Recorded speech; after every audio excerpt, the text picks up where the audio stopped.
Hey, good Thursday afternoon, and thank you for joining us for 22 News at 4 o'clock. I'm Nick Orozco. We'll get to your top stories in just a moment. Let's first, though, welcome back from a Thanksgiving break 22 News Storm Team meteorologist Brian Lapis. Good to be back. Good for you to be back. Yeah, very good, actually. That's a long story. Anyway, yes, and as we get into the swing of the evening commute here, we've got a few snow showers to show you. So far, traffic is okay. You can see here that we've got the usual backup, 291 intersecting or merging with I-91. Got to slow down there. There's also this interesting slowdown on Route 5 northbound, Long Meadow near Forest Park. So something to keep in mind if you're in that neighborhood or heading to that neighborhood. Otherwise, the Pike is fine. 91 north of Springfield is also in good shape. Let's take a look at temperatures, shall we? Oh, that's right, Arthur. Thank you so much. What would we do without Arthur, Nick? He's going to show us our lobby shot here as our Toys for Tots campaign continues.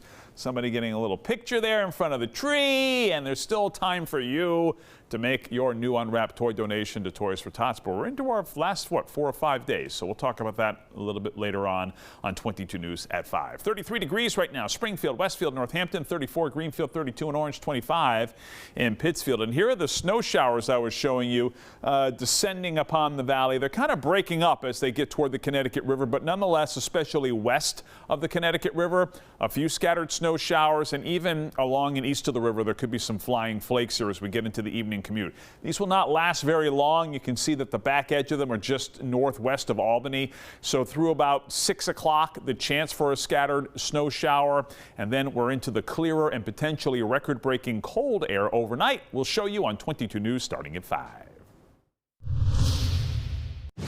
Today marks 1 year since the murder of United Healthcare CEO Brian Thompson.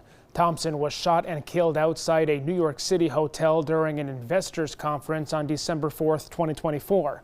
After a nationwide manhunt, then 26-year-old Luigi Mangione was arrested in Pennsylvania and charged with the murder. Mangione has pled not guilty to both New York state and federal charges. A hearing is currently underway in New York to determine whether certain evidence can be used in his state trial. The hearing, which began Monday, could extend into next week. Today is day 4 of the Brian Walsh murder trial. Brian Walsh is the Cohasset man who has been accused of killing his wife Anna on New Year's Day of 2023. Taking the stand today is William Fastow, the man whom Anna had an affair with.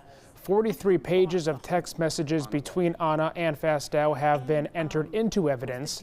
Fastow, a real estate broker in D.C., took the stand to discuss in great detail his relationship with Anna. Prosecutors on Wednesday had focused on Brian Walsh's Google searches and life insurance. 22 News will continue to provide updates on this trial. 5 people in Springfield are facing gun and drug charges after a drug bust Wednesday. Police were investigating the illegal distribution of narcotics from a home on Fort Pleasant Avenue. When officers were issued a search warrant, they detained 9 people. 4 were then later released.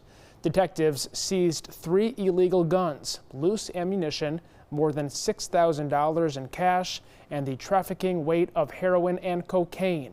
The suspects' ages range from 24 to 50. The 20-year-old missing man from Enfield, whose car was found burned just outside Scantic River State Park in East Windsor Tuesday, has returned home safely. East Windsor police said 20-year-old Julius Sodonis was reported missing Monday, with his last contact with family being around 5:45 a.m.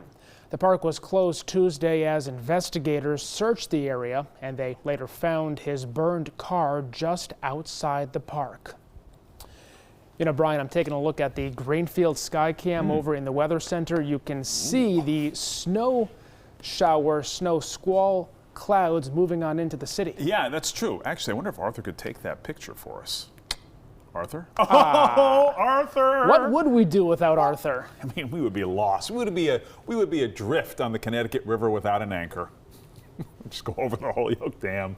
You know what I mean? Yeah. Anyhow, Yeah. there it is. Thank you very much, Nick, for your astute observation there. That's the corner of Main and Federal Street, and you can see the snow squall coming your way in Greenfield. Let's take a look at it now from our clouds and radar, and you can see here, there it is. That's what we're looking at on the camera there. So, batch of snow showers comes through. Could be just enough to leave a little dusting on the ground west of the Connecticut River.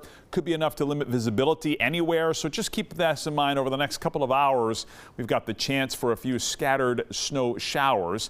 Notice, at least on our Skycast, as early as 5 o'clock, the snow showers are out of here and the clearing will commence. It's going to be a little breezy this evening, and then the wind is going to back off, the sky is going to clear, and the cold air is going to settle in. Tomorrow morning, single digits. In fact, I just updated our overnight low temperature as low as 0 here early tomorrow morning. An overnight low of 0 to 6. At least we'll have plenty of sunshine, especially first half of the day.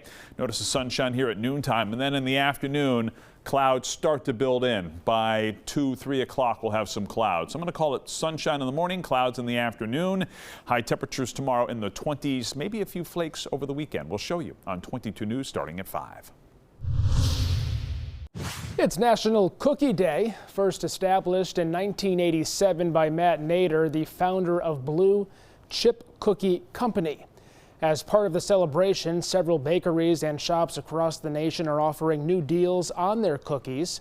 Crumble Cookie, for instance, is offering a free cookie to customers who buy an in-store pack of 6.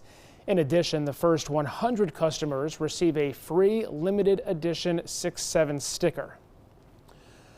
New York City Mayor-elect Zohran Mamdani and famed Paris museum the Louvre are labeled the most mispronounced words of the year. Language learning company Babbel and the closed captioning company, the Captioning Group, today releasing a list of words that public figures in the U.S. struggled pronouncing the most. Babbel said Mamdani's name was consistently mispronounced when people swapped the M and the N in his last name. The theft, meantime, of France's crown jewels in October caused public figures to mispronounce the world's most visited museum. Tonight on 22 News, starting at 5 o'clock, the Healey administration held the first meeting of the Massachusetts Competitiveness Council. We'll take a look at how this group of 20 experts are working to strengthen the state's economy. Plus, the Westfield Police Department has confirmed that it utilizes license plate reader technology throughout the city. We'll tell you why this technology is drawing public safety concerns with residents. And 6 young men are graduating from the Hamden DA Adults Court of Hope program. We'll hear from those graduates on how this program has given them a second chance at life. Brian. Okay, Nick, traffic is already starting to build as the evening commute begins here. 291 south or 291 westbound into I-91 south. So keep that in mind. And there's also a backup on Route 5, Long Meadow Forest Park area. So just keep that in mind as well. That would be Route 5 northbound. And then the Pike is good east-west north of Springfield. I-91.